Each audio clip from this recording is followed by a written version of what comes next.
Добрый день. Сегодня я хочу рассказать про одно женское заболевание, которое не нужно лечить.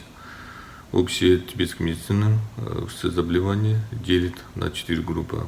Одна из групп называется Транучная.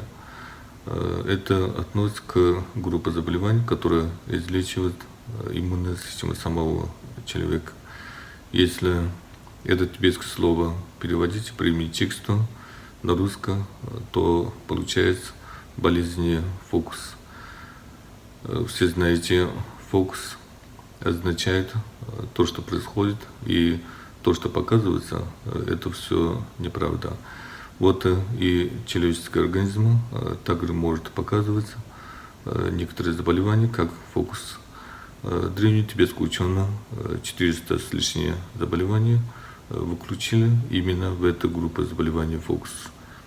В том числе некоторые женские заболевания. И пишется, что нет необходимости лечить эти заболевания. Например, эрозия шейки матки. Почему так?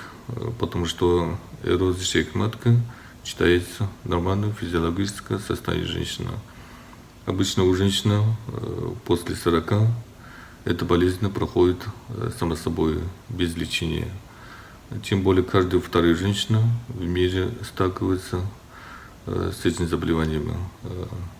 На самом деле эрозия шейки матки – это миграция клетки шейки матки.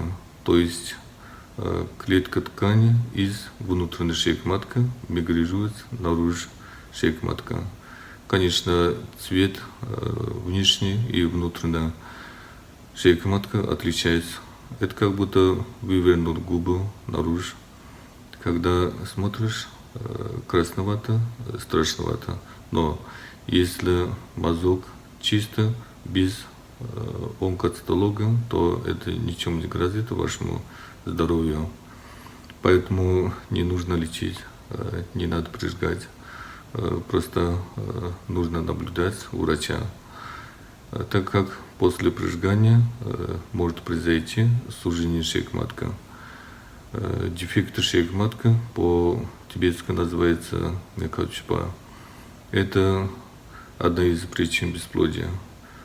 Только ни в коем случае не путайте с дисплазией шейки матки и воспалительной болезнью шейки матки и так далее.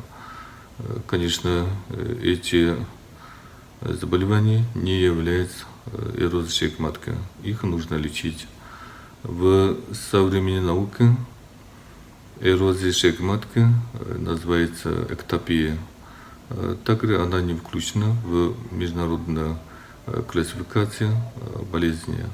Поэтому с точки зрения современной науки и тибетской медицины мы можем сделать такой вывод, что если у вас эрозия шейки матки, то в первую очередь вы можете думать, что это нормальное состояние женского организма.